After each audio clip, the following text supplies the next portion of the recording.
Is that what I think it is? Yeah, it is. Wow. Wow, wow.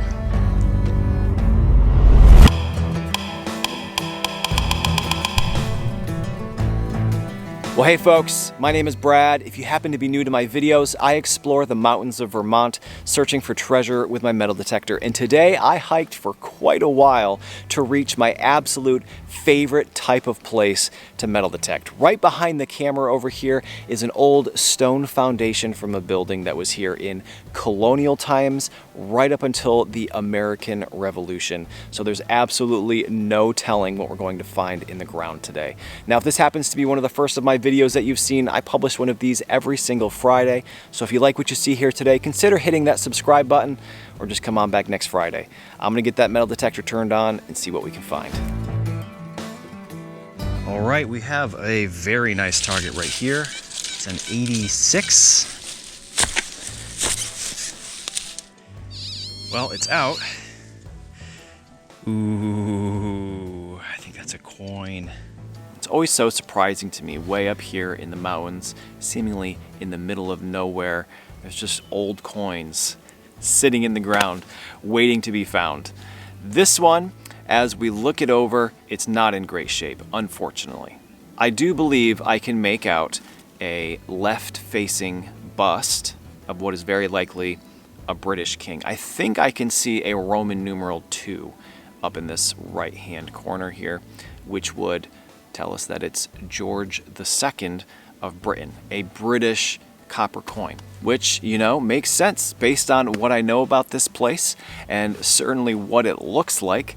The people that lived here were here pre-American Revolution, which means they were under British rule, using British currency. And this coin came over the ocean from Britain, more than likely a lot like the people that lived here. We always assume that the people that lived up here in the mountains were just farmers and they didn't really have a whole lot. Why? How would they lose a coin? Well, back in those days, believe it or not, some say over half of the copper coins in circulation were counterfeit, both made here in the colonies as well as in Britain and shipped here. They were either not pure copper or just too light, and oftentimes people would figure it out and they would just toss them because they wouldn't be able to spend them. One explanation for why maybe this one found its way into the ground. By far the most common copper coin that I find from places from this time period, but it's always so interesting to find an old coin in the ground up here in the mountains with a British king on it. Really, really cool. Let's see what else we can find here. Well, we are in the rubble of the foundation. I think this was probably the chimney, although it seems big for that, but in any case, we have a beautiful 84 right in the rubble. I feel it. Wow. This is this iron? I think it is. Holy smokes, look at that. Well, here amongst the rubble of this old building way up in the mountains, we find the notorious spoon bowl. Where the bowl meets the handle, there is just a crazy design. Not one I have ever seen before, and I'm almost wondering if there's actually a figure of a person here. I can't tell for sure, but it certainly seems like a couple little legs down here, maybe even a dress. Is it Greek or Roman? Maybe I'm just seeing things. Now, spoons are an extremely common find at old places like this up in the mountains, partly because, believe it or not, forks hadn't really taken off in popularity yet. We will very rarely find these little iron two-prong forks, but spoons were by far the most common utensil. And it seems unbelievable, but oftentimes people had their own personal spoon that was theirs. And if you were to go to somebody else's home, as we probably know that they didn't have a great understanding of germs and hygiene back then, people would oftentimes bring their own utensils so they didn't have to trust the cleanliness of their host. Pretty wild. It makes me wonder who lost this one. Again, it is just a spoon, but putting it into the context of the 1700s, somebody more than likely cherished it. And here we find it in the rubble of their home that they also more than likely cherished. Really, really cool find as far as spoons go. This is a relatively low tone. It's just a 55.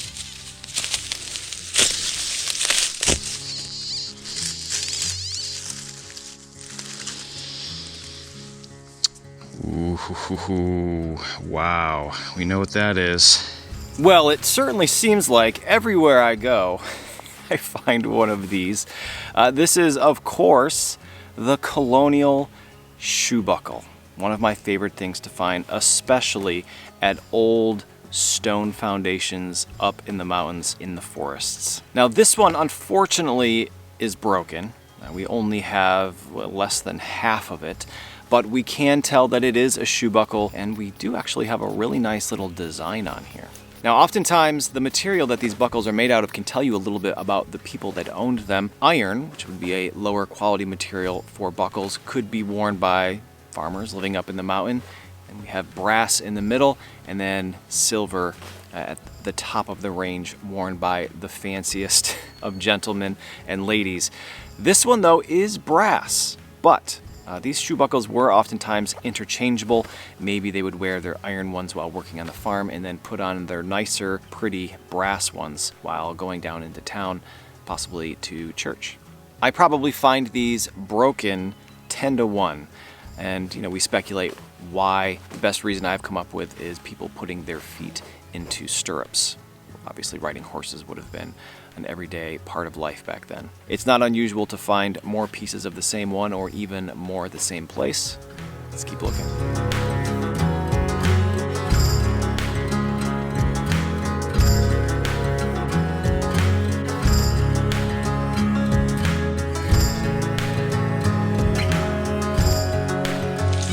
Well, we've got a pretty nice target right here. It's a little jumpy, only ringing one direction. I don't know, we'll see. Ooh, what is this? Seems like it might be a coin, but it's a weird size.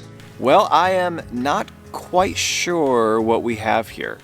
It certainly seems like it was at one time a coin, but now there seems to be no detail left. It is absolutely smooth, with the exception of these strange, what seems like man-made scratches or engravings on this thing.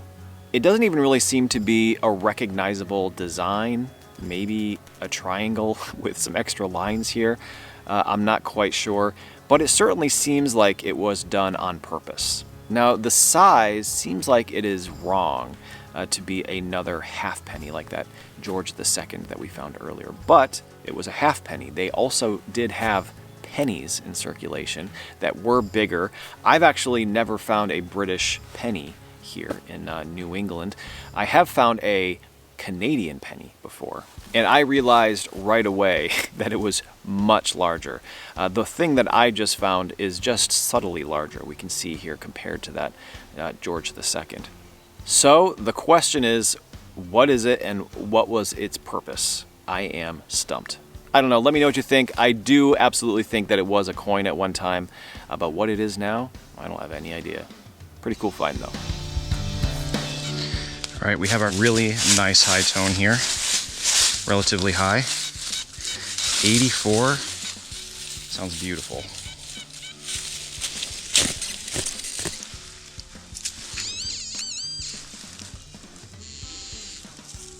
Got it.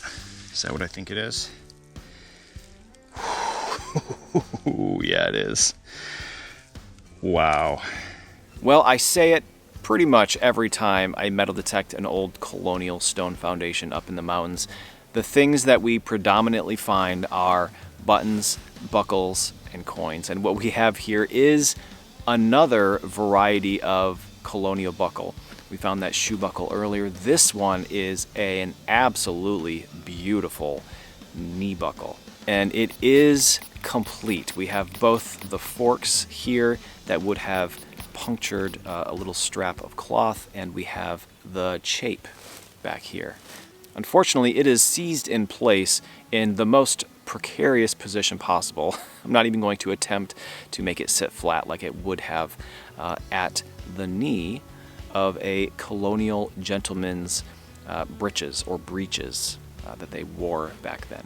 Now, something that's interesting about finding a knee buckle at a place like this is that they were worn on breeches, gentlemen's attire. They were not workwear, right? They would be wearing normal trousers or overalls working on the farm, which means this was lost while the people that lived here were dressed up. Maybe going to town, again, going to church, going to a wedding, who knows? But they had their fancy clothes on and unfortunately lost one of their knee buckles. Awesome, awesome find. It's just a mid-tone. It's a bit of a scratchy 57.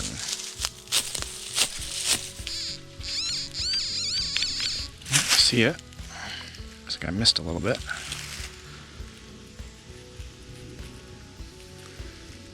Oh, I know what that is, actually. It goes along with something I found earlier. Well, over and over at this particular place, we are finding what seems like very fashionable items. Does anybody recognize this strip of iron with these little brass studs on them? They actually go to a second similar iron strap that I found earlier, right over there. As we look at these pieces, maybe it'll make it more obvious how they worked together. Right, these are called the eyes, when the one I found just now are the studs. These are actually part of a corset. You can imagine, ladies in the Victorian times and even as far back as the 1500s, these things were popular. They strangled these poor ladies into these corsets for what I always thought was, for fashion, but at the time, they did it for lots of different reasons, for posture and for modesty. And as far as I understand it, pretty much all ladies at the time wore these, not just the ones getting all dressed up to go to the ball. Even here on the farm, more than likely, the mom and the daughters would wear corsets. I've even heard that some men would wear them, if they believed that they were good for your posture. I can see how maybe older gentlemen would wear something similar. Pretty cool find. Maybe we'll even find some more of it out here today.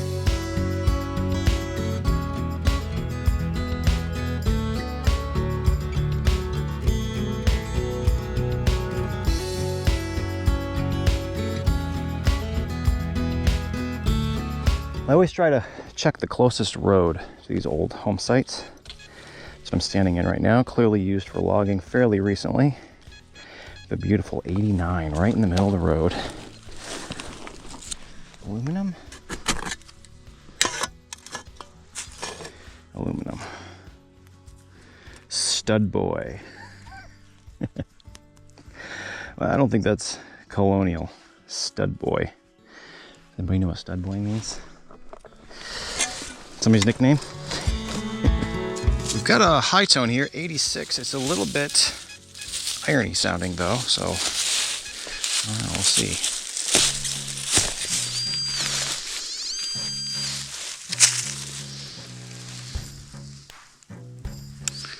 What is that? Well, we have a bit of a mystery find here. I can't say I have ever found anything quite like it. It seems like it's a utensil, but unlike that spoon that we found earlier, which is a very common utensil to find at old places like this thing is a mystery. What appears to be the handle is solid lead. It is extremely heavy. We can see that it's pure white, which happens to lead when it's been in the ground for a long time. And coming out of what I'm calling the handle is a solid iron rod. Now, I assume something went on the outside of this rod. The only thing that comes to mind is maybe like an umbrella, like the bottom of an umbrella or a parasol. And I find pieces to parasol all the time at places a little bit more modern than this, that 1800s. But I've never found what I would consider the bottom of the handle. If you folks have any better ideas than that, bottom of a parasol or top of a cane, please let me know, because I am pretty stumped. It's not a coin or a button or a buckle like we predominantly find at old places like this, and honestly, I love finding new things I can't identify because hopefully it means I get to learn something new. Let me know what you think about this one. Pretty weird. We have a very large 64, 75. I think it might be a big piece of iron. Maybe not. I don't know. We'll see.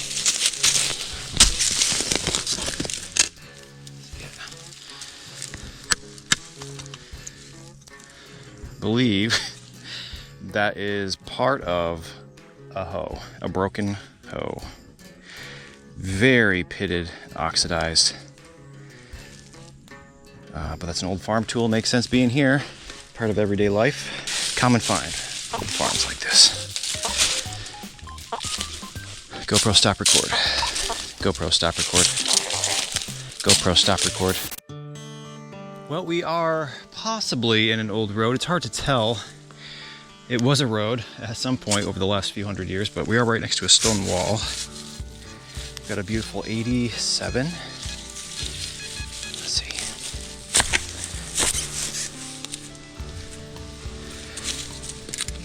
It's out. What is that? Coin or button? That might be a coin.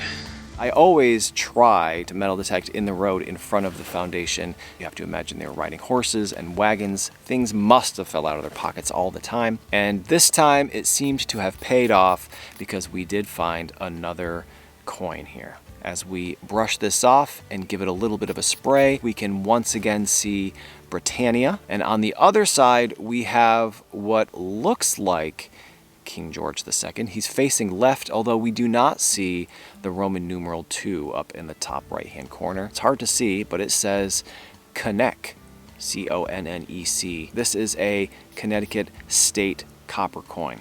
Now, this coin comes from a very chaotic time in this country's history, right? We have to imagine the revolution just happened, and those British coins that people were here using weren't coming over, at least as much as they were. And so now there was this problem where people needed coins for commerce, but there just weren't enough. So some of the states stepped up and started making some copper currency. And very similar to that George II that we found earlier when we were talking about the problems with counterfeiting, the state coins honestly weren't made very well to begin with. The alloys were all over the board, and oftentimes the dyes weren't cleaned very well, so they weren't very clear images. But these were actually counterfeited all the time as well. Maybe that explains why this one is not in very good condition, or again, why it found its way into the ground. In any case, it is another amazing snapshot to this very short period of American history. Wish it was in better condition, but cannot complain about finding a coin like this. That's for sure.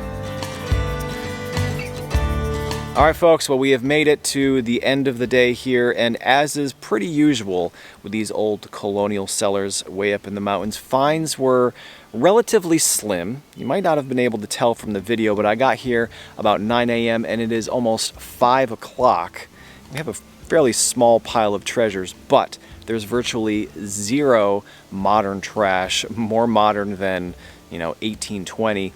And all of the things I found are very old and, for me, pretty exciting. We of course got a few buttons, the incredible old buckles, of course the George II British halfpenny and the Connecticut state coin, as well as this kind of mysterious token, I'm calling it.